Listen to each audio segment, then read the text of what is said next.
বন্ধুরা, আমাদের চ্যানেলে তোমাদের স্বাগত। এখন দেখাবো কলমি শাক কীভাবে রান্না করি। দেখতে থাকো। কলমি শাকটা কেটে নিয়েছি, ধুয়ে কেটে নিয়েছি। এখন এটাতে একটু দিয়ে দেবো, পেঁয়াজ দিয়ে দেবো, পেঁয়াজ কুচি।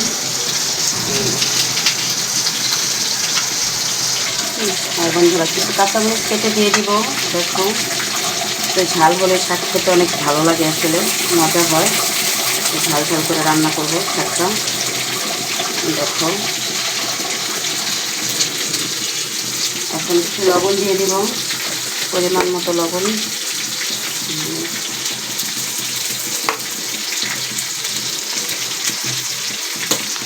এবার দেখো শাকটা সিদ্ধ হয়েছে, উল্টে দিতেছি।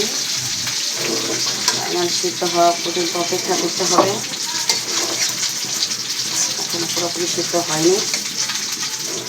দেখতে থাকো কীভাবে কলমি শাক রান্না করি, মজা হবে রান্নাটা।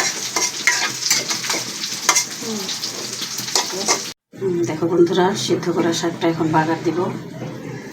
একটু তেল দিয়ে দিব করার মধ্যে, পরিমাণ মতো তেল দিবে। তোমরা চাইলে পরিমাণ বাড়ায় দিতে পারো তেলের। আমি এতটুকু দিলাম। একটু গরম করার জন্য অপেক্ষা করব। গরম হওয়ার জন্য ছিটে দিয়ে দিব দিদি।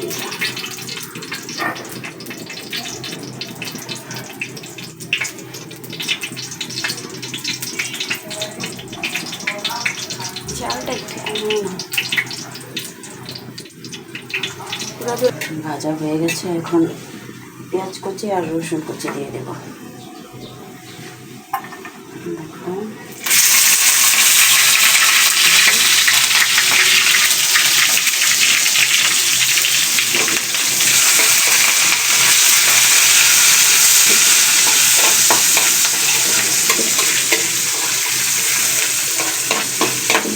ঢেকে নেব। একদম বাদামি কালার হওয়া পর্যন্ত অপেক্ষা করতে থাকবো, নাড়তে থাকবো।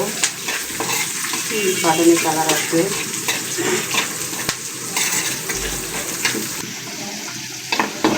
দেখো বন্ধুরা, এখন এই যে বাদামি কালার চলে আসছে। এখন শাকটা দিয়ে দিব।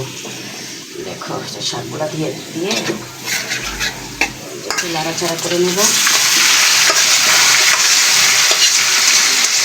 সিদ্ধ করা শাকটা দিয়ে দিলাম।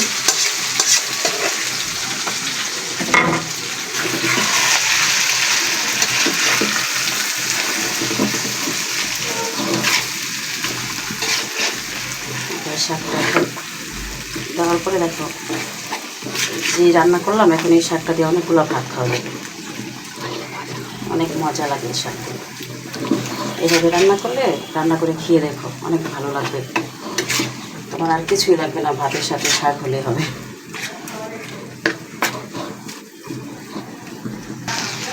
হ্যাঁ বন্ধুরা, দেখো ভেজে নিলাম 10 মিনিটের মতো। এখন হয়ে গেছে ফাইনালি। যে আজকের ভিডিওটা এখানে শেষ করলাম। যদি ভালো লাগে আমাদের চ্যানেলটা সাবস্ক্রাইব করে দিবে, লাইক কমেন্ট করে দিবে। ঠিক আছে বন্ধুরা, ভালো থাকো তোমরা সবাই। বাই বন্ধুরা।